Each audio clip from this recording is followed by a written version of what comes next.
নোয়াখালীতে বাজার থেকে বাড়ি ফেরার পথে সড়কে পথ রোধ করে জোবায়ের হোসেন রাকিব নামের এক তরুণকে রড দিয়ে পিটিয়ে হত্যা করেছে দুর্বৃত্তরা। শনিবার রাত 9:30টার দিকে বেগমগঞ্জ উপজেলার খানপুর গ্রামের পাক মুন্সির হাট বাজার এলাকায় এই ঘটনা ঘটে। বেগমগঞ্জ থানার ভারপ্রাপ্ত কর্মকর্তা শামসুজ্জামান জানান, রাকিব ঢাকা এবং নোয়াখালীর বিভিন্ন শপিং মলে চাকরি করতেন। 3-4 দিন আগে তুচ্ছ ঘটনাকে কেন্দ্র করে রাকিবের চাচাতো ভাইয়ের ছেলের সঙ্গে এলাকার এক দোকানদারের কথা কাটাকাটি হয়। এরই জেরে দুর্বৃত্তরা তার পথ রোধ করে হামলা চালায়। পরে এলাকার লোকজন গুরুতর আহত অবস্থায় তাকে উদ্ধার করে নোয়াখালী জেনারেল হাসপাতালে গিয়ে গেলে চিকিৎসক তাকে মৃত ঘোষণা করেন। হত্যাকাণ্ডের কারণ এবং হামলাকারীদের শনাক্তে প্রয়োজনীয় পদক্ষেপ নেওয়া হচ্ছে বলে পুলিশ জানিয়েছে।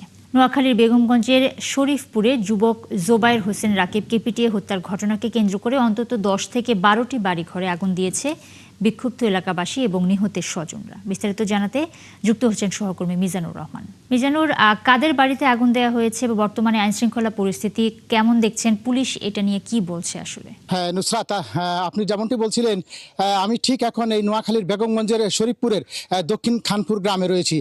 মূলত এখন এই বেশ কয়েকটি বাড়ি একেবারে পুরুষ শূন্য।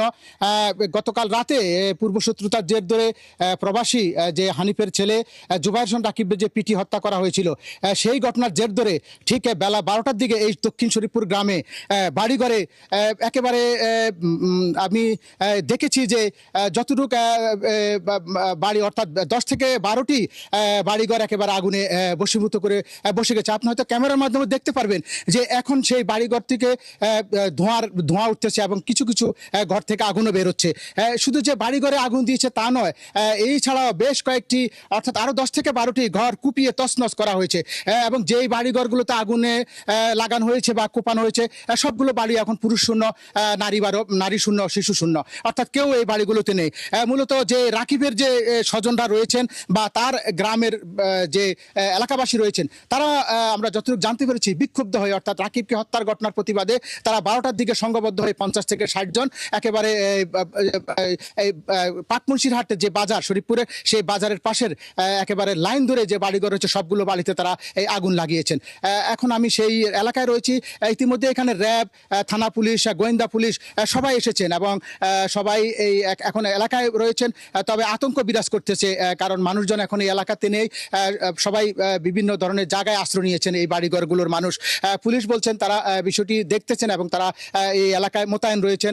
আপনি জানেন যে যেহেতু রাকিব গতকাল রাতে হাসপাতালে মারা গেছে, কিছুক্ষণ পর তার মরদেহ এই গ্রামে আনা হবে এবং তার বাড়িতে একটি শোক চলছে।